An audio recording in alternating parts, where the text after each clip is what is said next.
మామిడి చెట్లకు పెళ్లి చిక్కిన అంతర్రాష్ట్ర ముఠ ఇంటి వద్దే పరిష్కారం వలకు చిక్కిన బైక్ ఇలాంటి మరిన్ని విశేషాలు మన వార్తల్లో ఇప్పుడు చూద్దాం.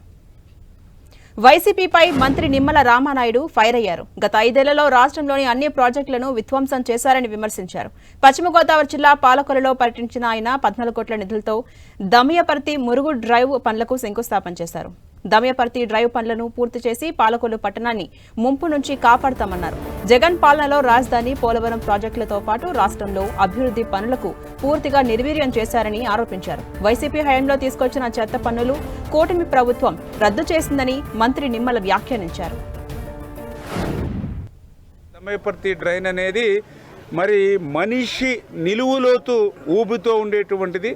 అటువంటి ఊబిలో కాంక్రీట్ వర్క్ చేయాలంటే చాలా కష్టమైనటువంటి పని. అటువంటి స్థితిలో కూడా ఆ రోజు కష్టపడి ఏదైతే ఆ పనుల్ని నేను ప్రారంభించినటువంటి స్థితి. మరి ఆ రోజు ఉన్నటువంటి వైసీపీ నాయకులు మరి ఎన్నో విమర్శలు చేసి బట్టలిప్పుకుని మాట్లాడారు. ఆ రోజు దమయపర్తి డ్రైన్ మీద చేస్తున్నటువంటి పనులు కూడా అవాకులు చవాకులు మాట్లాడి అడ్డం కల్పించారు. సరే, నేను ఒకటే చెప్పాను ఆ రోజు ప్రజలకి, రేపు మళ్ళీ మన ప్రభుత్వం మళ్ళీ వస్తుంది, ఖచ్చితంగా దాన్ని పూర్తి చేస్తాను అని చెప్పాము. కానీ దురదృష్టం కొద్దీ మన ప్రభుత్వం రాలేదు, వైఎస్ఆర్సీపీ ప్రభుత్వం వచ్చింది.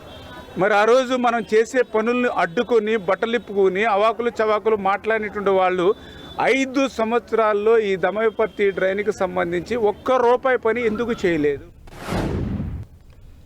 తెలంగాణలో పేదల అభివృద్ధి ధ్యేయంగా కాంగ్రెస్ ప్రభుత్వం నిర్ణయాలు తీసుకుంటుందని మంత్రి సీతక్క అన్నారు. ములుగు జిల్లాలో పర్యటించిన ఆమె కాసిందేవ్ పేరుతో పాటు పలు గ్రామాల్లో అభివృద్ధి పనులను ప్రారంభించారు. అభివృద్ధి పనులు త్వరగా పూర్తి చేయాలని సంబంధించిన అధికారులకు మంత్రి ఆదేశించారు. మరోవైపు ఇల్లు లేని పేదలకు ఇందిరమ్మ ఇల్లు ఇస్తామని మంత్రి హామీ ఇచ్చారు. మొదటి ప్రాధాన్యతగా ఇల్లు లేని నిరుపేదలకు ఇస్తామని చెప్పారు సీతక్క. అదేవిధంగా పేదలు ఎక్కే ఎర్ర బస్సు ఉచితంగా ఇవ్వడం కానీ, పేదలు వాడేటువంటి కరెంటు ఇళ్లల్లో 200 యూనిట్ల వరకు కూడా మీకు ఫ్రీగా ఇవ్వడం కానీ, అదేవిధంగా ఈరోజు మరి ఎంతో చారిత్రాత్మకమైన నిర్ణయం సన్న బియ్యము ఇచ్చి పేదల కడుపు నింపాలనేటువంటి లక్ష్యంతో పనిచేయడం జరుగుతుంది. మీరు కూడా అర్థం చేసుకోండి.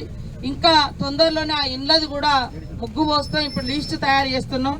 ఇవాళ అధికారులకైనా కార్యకర్తలకైనా ఎవరికైనా ఒకటే చెప్తున్నాం, ఫస్ట్ ఇల్లు లేని వాళ్ళది ఇల్లు, తర్వాత ఇల్లు కూలిపోయిన వాళ్ళది, అంటే ఇల్లు లేని వాళ్ళు ఇల్లు కూలిన వాళ్ళది ఫస్ట్ ప్రియారిటీ ఇస్తాం. కొద్దిగా మంచిగా ఉన్న వాళ్ళకు నెక్స్ట్ దశలు ఇస్తాం. కానీ ఇచ్చుడు మాత్రం పెంకలు రేకులు ఉన్న వాళ్ళందరికీ కూడా ఇల్లులు ఇచ్చుడే. అకాల వర్షాలతో నష్టపోయిన రైతులను ఆదుకోవాలని BRS MLA Harish Rao demand చేశారు. సిద్దిపేట జిల్లా రాజగోపాల్పేటలో పర్యటించిన ఆయన అకాల వర్షాలతో దెబ్బతిన్న పంటలను పరిశీలించారు. నష్టపోయిన రైతులను పరామర్శించారు. కాంగ్రెస్ ప్రభుత్వం రైతులకు పంటల బీమా ఇవ్వలేదని విమర్శించారు. బీఆర్ఎస్ కు పేరు వస్తుందని రైతు బీమా ఆపేశారంటూ మండిపడ్డారు. రైతు బంధు పథకాన్ని అరకొరగా అమలు చేశారంటూ ఆగ్రహాన్ని వ్యక్తం చేశారు. కౌలు రైతులకు పంట నష్టం ఇవ్వాలంటూ డిమాండ్ చేసిన హరీష్ రావు రుణమాఫీ పూర్తిగా జరగలేదని ధ్వజమెత్తారు. ఇప్పుడు రాజగోపాల్పేటలో ఇప్పుడే ఒక రైతు రాగుల బాలయ్య, వారి సతీమణి పేరు మీద 3 ఎకరాల భూమి. సో ఆ రాగుల యాదమ్మ 3 ఎకరాల భూమి ఉంటే రైతు బంధు డబ్బులు పడలేదు. 2 లక్షల పైన రుణం ఉంటే ఆ పైన డబ్బులు ముఖ్యమంత్రి మాట నమ్మి రాగుల బాలమ్మ వడ్డీకి తెచ్చి పైన ఉన్న డబ్బులు కూడా కట్టారు. ఆ 2 లక్షలు రుణమాఫీ కాలేదు, రైతు బంధు రాలేదు. ఇవాళ ఉన్న 3 ఎకరాలు కూడా ఇవాళ వడగళ్ళ వానబడి తీవ్రంగా అంటే ఏమీ మిగలకుండా పూర్తి పంట నష్టం జరిగింది. అంటే గోరుపోటు మీద రోకటి పోటులాగా ఈరోజు పాపం చాలా బాధలో ఉన్నటువంటి రైతులు.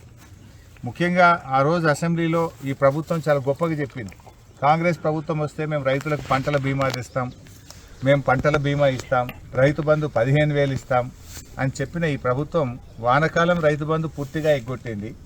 యాసంగిలో రైతు బంధు సగం మందికి వేశామన్నారు, ఆ సగం మందికి కూడా రాలేదు. నెల్లూరు జిల్లా కావలి ఎమ్మెల్యే దగ్గుమాటి వెంకట కృష్ణారెడ్డి వినూత్న కార్యక్రమం చేపట్టారు. ఇంటి వద్దే సమస్యలను పరిష్కరించాలంటూ ఎమ్మెల్యే ఇంటింటి కార్యక్రమాన్ని చేపట్టారు. కావలిలోని వెంకటరావు నగర్ 25వ వార్డులో అధికారులతో కలిసి ఎమ్మెల్యే ఇంటింటికి తిరుగుతూ సమస్యలను అడిగి తెలుసుకున్నారు.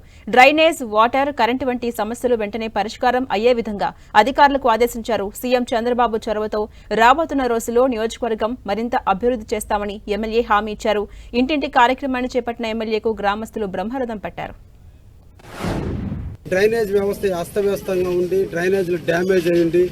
అదేవిధంగా వేసినటువంటి సిమెంట్ రోడ్లు ఎక్కడైతే డ్యామేజ్ అయిపోయి ఉంటే వాటన్నిటిని కూడా మళ్ళా రిపేర్లు చేసి రోడ్లన్నీ కూడా బాగా ఉండేటట్టు చేయటమే మా ఈ ప్రధాన లక్ష్యం. అదేవిధంగా కొత్తగా ఎక్కడైతే నూతన రోడ్లు వేయాలి, కొత్తగా ఎక్కడైతే డ్రైనేజీలు వేయాలో వాటిని ఐడెంటిఫై చేయడం రెండో భాగం.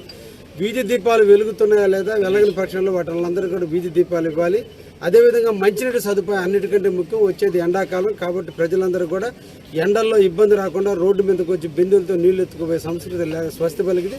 వీలైనంత వరకు ఇళ్లలో ట్యాపులు వేసుకోండి. ప్రభుత్వానికి మీరు చెల్లించాల్సిన అమౌంట్ చెల్లించి ట్యాపులు వేసుకోమని వాళ్ళందరినీ కూడా ఎడ్యుకేట్ చేస్తూ, ఎక్కడైతే స్లమ్ పీపుల్ ఉన్నారో వాళ్ళందరూ కూడా మున్సిపాలిటీ ట్యాపులు కూడా వేయాలి. ఇక్కడ వాటర్ సప్లై బాగా ఉండాలనే దాంతో అన్నిటిని కూడా పర్యవేక్షిస్తున్నా.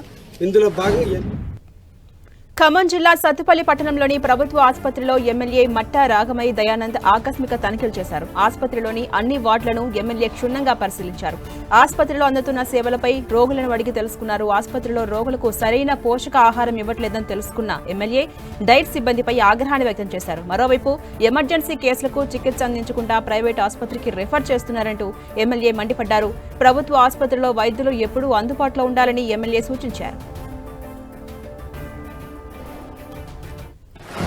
నెల్లూరు జిల్లా తోటపల్లి గూడూరు మండలం వరికివపూడిలోని వాటర్ బేస్ రొయ్యల ఫ్యాక్టరీలో అమ్మోనియం గ్యాస్ లీక్ అయి 10 మంది కార్మికులు తీవ్ర అనారోగ్యానికి గురయ్యారు. గ్యాస్ లీక్ అయిన యూనిట్లో 15 మంది కార్మికులు పనిచేస్తున్నారు. అయితే ఒక్కసారిగా గ్యాస్ లీక్ కావడంతో కార్మికులు ఊపిరి అందక పరుగులు తీశారు. అయితే సురేష్ అనే కార్మికుడు గ్యాస్ లీకేజ్ ని ఆపే ప్రయత్నం చేసి తీవ్ర అనారోగ్యానికి గురయ్యాడు. దీంతో అతని పరిస్థితి విషమంగా ఉంది.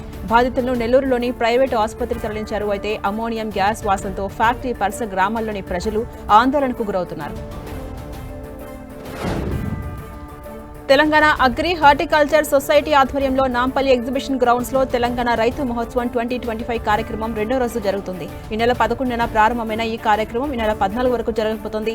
ఈ ప్రదర్శనలో పలు వ్యవసాయ అనుబంధ రంగాల ఉత్పత్తులు, పరికరాలను ప్రదర్శించారు. ముఖ్యంగా D12 స్టాల్లో బెంగళూరుకు చెందిన perfect the power to health అనే కంపెనీ తయారు చేసిన మందులను అందుబాటులో ఉంచారు. పంట పొలాలకు సోకిన వైరస్ ను అంతమొందించేందుకు పర్ఫెక్ట్ మందు ఎంతగానో ఉపయోగపడుతుందని కంపెనీ ఎండీ ఎస్ మూర్తి తెలిపారు. ఈ మందులను దేశవ్యాప్తంగా రైతులకు అందుబాటులో ఉంచామని పేర్కొన్నారు. జగిత్యాల జిల్లా బీర్పూర్లో అరుదైన ఘటన చోటు చేసుకుంది. మామిడి చెట్లకు పెళ్లి చేశారు. మామిడి చెట్టుకు పెళ్లి చేయడం ఏంటి అనుకుంటున్నారా? అవును, ఆ ఊళ్ళో మామిడి చెట్లకు పెళ్లి చేశారు. అచ్చం మనుషుల పెళ్లిలాగానే మామిడి చెట్లకు కొత్త బట్టలు కట్టి జీలకర్ర బెల్లం ఉంచి మాంగళ్య ధారణ చేశారు. బీర్పూర్ మండలం తుంగూరుకి చెందిన మామిడి తోట ఈ పెళ్లికి వేదికైంది. అనిల అజయ్లకు చెందిన 8 ఎకరాల మామిడి తోటలో 4 ఏళ్ల తర్వాత మొదటి కాత వచ్చింది. దీంతో కాత కాసిన 2 మామిడి చెట్లకు పెళ్లి చేశారు. పెళ్లి సందర్భంగా ప్రత్యేక పూజలు నిర్వహించారు దంపతులు. అచ్చంగా మనుషుల పెళ్లిలాగా చెట్లకు కొత్త బట్టలు కట్టి జీలకర్ర బెల్లం ఉంచి మాంగళ్య ధారణ చేశారు. వైభవంగా జరిగిన ఈ పెళ్లికి గ్రామంలోని పలువురు రైతులు హాజరయ్యారు. పెళ్లికి వచ్చిన అతిథులకు మామిడి తోటలోనే భోజనాలు కూడా ఏర్పాటు చేశారు.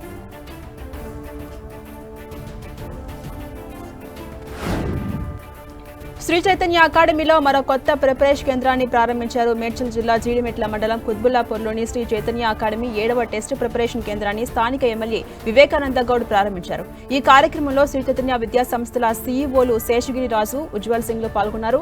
విద్యారంగంలో సంచలనమైన విజయాలు అందుకుంటూ 40 ఏళ్లుగా ఎదురులేని విద్యా సంస్థలుగా నిలిచి శ్రీ చైతన్య అకాడమీలు ఎంతో పేరును సంపాదించాయని శ్రీ చైతన్య సీఈఓ ఉజ్వల్ సింగ్ అన్నారు. ఎంతో మంది ఇంజనీర్లు, డాక్టర్లు అందించిన ఘనత ఒక్క శ్రీ చైతన్యకు మాత్రమే దక్కుతుందని తెలిపారు. మరోవైపు ఇప్పుడు ఐఐటి, జేఈఈ, నీట్ విజయాలే లక్ష్యంగా శ్రీ చైతన్య అకాడమీ సరికొత్త ప్రణాళికలతో ముందుకు పోతుందని ఈ నేపథ్యంలో సీఈఓ శేషగిరి రాజు అన్నారు. ఈ టెస్ట్ ప్రిపరేషన్ సెంటర్స్ లో 8th, 9th, 10th విద్యార్థులకు ఫౌండేషన్ కోర్సులతో పాటు జేఈఈ, నీట్లకు ప్రత్యేక శిక్షణ ఇస్తుందని పేర్కొన్నారు.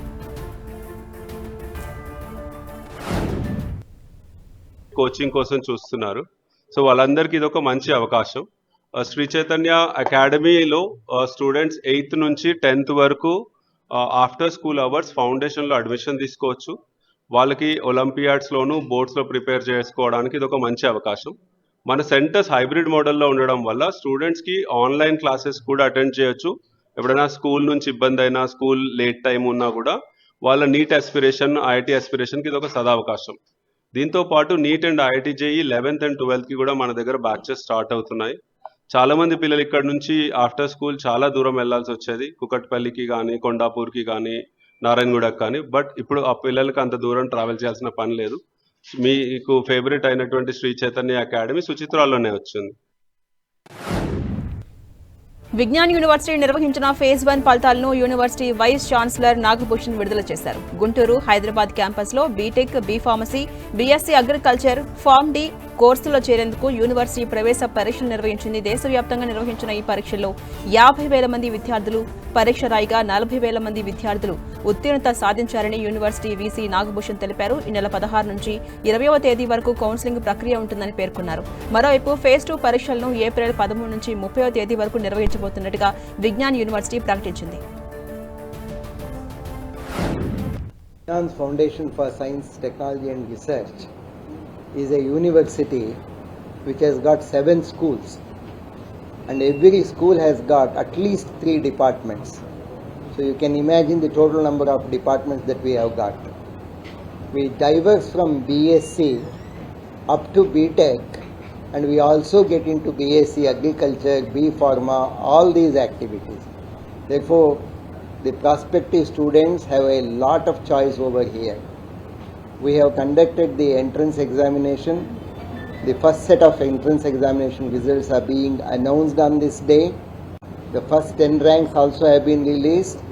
Out of the 50,000 candidates who appeared for this, 40,000 have been declared to be qualified, and the results are available on the web page. And just now we have released the results.